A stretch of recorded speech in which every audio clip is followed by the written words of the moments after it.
உளுத்தூர்பேட்டை தொகுதி மக்களுக்காக எங்கள் குமரகுரையா என்ன செய்திருக்கிறார் என்ற ஒரு கேள்வி எழுந்துள்ளது. இதோ சிலவற்றை பட்டியலிடுகிறேன், தெரிந்து கொள்ளுங்கள். உளுத்தூர்பேட்டை அரசு மேல்நிலைப் பள்ளிக்கு 1,16,00,000 மதிப்பீட்டில் கூடுதல் வகுப்பறை கட்டிடம். நன்னாவரம் அரசு உயர்நிலைப் பள்ளிக்கு 1,50,00,000 கோடி மதிப்பீட்டில் புதிய வகுப்பறை கட்டிடம். நெடுமானூர் அரசு உயர்நிலைப் பள்ளிக்கு 2 கோடி மதிப்பீட்டில் புதிய அரசு பள்ளி வகுப்பறை கட்டிடம்.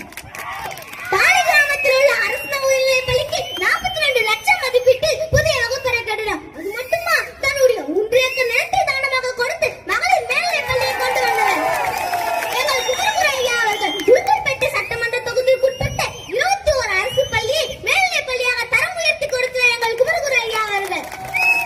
இந்த 21 அரசு மேல்நிலைப் பள்ளியில் பயின்ற 3,971 மாணவ மாணவிகளுக்கு 1,56,00,000 மதிப்பீட்டில் மிதிவண்டி வழங்கியவர்.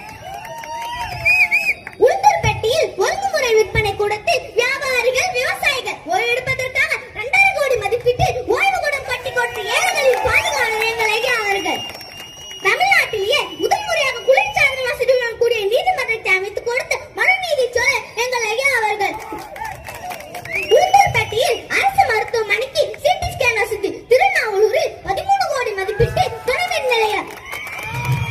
சிக்காடு ஊராட்சியில் 40 லட்சம் மதிப்பீட்டில் கால்நடை மருத்துவமனை. இருவேப்பட்டு கிராமத்தில் 5 கோடி மதிப்பீட்டில் செவிலியர் பயிற்சி மையம். உளுத்தூர்பேட்டையில் 512 பயனாளிகளுக்கு 42 கோடி மதிப்பீட்டில் அடுக்குமாடி குடியிருப்பு கட்டி கொடுத்தவர். 6 ஆரம்ப சுகாதார நிலையம், 11 கால்நடை மருத்துவமனை, டிஎஸ்பி அலுவலகம், பதிவுத்துறை அலுவலகம், மகளிர் காவல் நிலையம். உளுத்தூர்பேட்டையில் உள்ள அனைத்து ஏரிகளையும் புனரமைப்பு செய்து கொடுத்த எங்கள் குமரகுரு ஐயா அவர்கள். இது மட்டுமா, கள்ளக்குறிச்சியை புதிய மாவட்டமாக உருவாக்கி கொடுத்த எங்கள் குமரகுரு ஐயா அவர்கள். கள்ளக்குறிச்சியில் அரசு மருத்துவக் கல்லூரி, அரசு கலைக்கல்லூரி உருவாக்கப்பட்டதும் நம் கழக ஆட்சியில் தான். மாவட்ட ஆட்சியர் அலுவலகம் கட்டுவதற்கு நிதி ஒதுக்கீடு செய்த அடிக்கல் நாட்டப்பட்டதும் நம் கழக ஆட்சியில் தான். இது போன்ற எத்தனையோ திட்டங்களை உளுத்தூர்பேட்டை தொகுதி மக்களுக்காக எங்கள் குமரகுரு ஐயா அவர்கள் செய்திருக்கிறார். தற்போதுள்ள சட்டமன்ற உறுப்பினர் உளுத்தூர்பேட்டை தொகுதி மக்களுக்காக என்னென்ன திட்டங்கள் செய்திருக்கிறார் என்று எங்களுடன் பட்டியலிட முடியுமா? சாமி இருந்தால் எங்களிடம் பட்டியலிடுங்கள். எத்தனையோ ஏழை குடும்பங்கள் பசியார அம்மா உணவகம், அம்மா மருந்தகம், அம்மா குடிநீர், அம்மா மினி கிளினிக், அம்மா சிமெண்ட், அம்மா குழந்தைகள் நடைபரிசு பெட்டகம், அம்மா மகப்பேறு திட்டம், அம்மா மிக்சி கிரைண்டர் திட்டம், ஏழை பெண்களுக்கு தாலிக்கு தங்கம், திருமண உதவித்தொகை, தொட்டில் குழந்தை திட்டம், மாணவர்களுக்கு இலவச மிதிவண்டி, இலவச மடிக்கணினி, அம்மா ஸ்கூட்டி போன்ற எண்ணற்ற திட்டங்கள் நம் கழக ஆட்சியில் தான் செயல்படுத்தப்பட்டது என்பதை எவராலும் மறுக்க முடியாது. இந்தியாவில் எந்த மாநிலத்திலும் ஒரு ஆட்சி காலத்தில் 11 மருத்துவக் கல்லூரிகள் மருத்துவமனையோடு வாங்கி நாங்கள் சரித்திரமில்லை. அந்த சரித்திரத்தை படைத்த சரித்திர நாயகர் நம் எடப்பாடி ஐயா அவர்கள். 6 சட்டக் கல்லூரிகள், ஆசியாவிலே மிகப்பெரிய கால்நடை ஆராய்ச்சி பூங்காவை உருவாக்கி கொடுத்த நம் எடப்பாடி ஐயா அவர்கள்.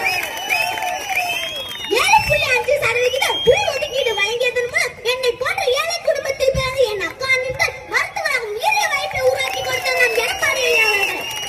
காவேரி மேலாண்மை ஆணையம், குடிமராமத்து திட்டம், விவசாயிகளுக்கு பயிர்க்கடன் ரத்து, 6 சவரன் நகைக்கடன் தள்ளுபடி, உள்ளாட்சி அமைப்புகளில் பெண்களுக்கு அதிகாரம் அளிக்க 50% இடஒதுக்கீடு போன்ற எண்ணற்ற திட்டங்கள் மக்களுக்காக வழங்கிய ஒரே ஆட்சி நம் அண்ணா திராவிட முன்னேற்ற கழகத்தின் ஆட்சி. நம் எடப்பாடி ஐயா அவர்கள் செல்லுமிடமெல்லாம் மக்கள் கேட்கும் ஒரே கேள்வி, ஐயா நீங்க எப்ப ஆட்சிக்கு வருவீங்க என்று கேட்கிறார்கள்.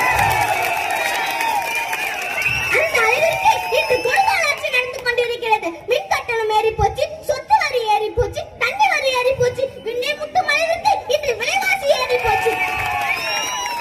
என்னை போன்ற சிறியவர்கள் முதல் வயது வந்த பெண்கள் வரை தனியாக வெளியில் செல்வதற்கு எங்கு பார்த்தாலும் கொலை, கொள்ளை, கற்பழிப்பு, கஞ்சா போன்ற போதை பொருட்கள் புழக்கம் தலைவிரித்து ஆடுகிறது. ஏன், நம் கள்ளக்குறிச்சியில் கூட 70 உயிர்களை பறிகொடுத்து விட்டோம். இந்த அவல நிலையெல்லாம் மாற வேண்டும் என்றால் நாம் அனைவரும் ஒன்று திரண்டு வரும் 2026 சட்டமன்ற தேர்தலில் நாம் எடப்பாடி ஐயாவை முதலமைச்சராக பாடுபடுவோம் என்று கூறி விடைபெறுகிறேன். நன்றி, வணக்கம்.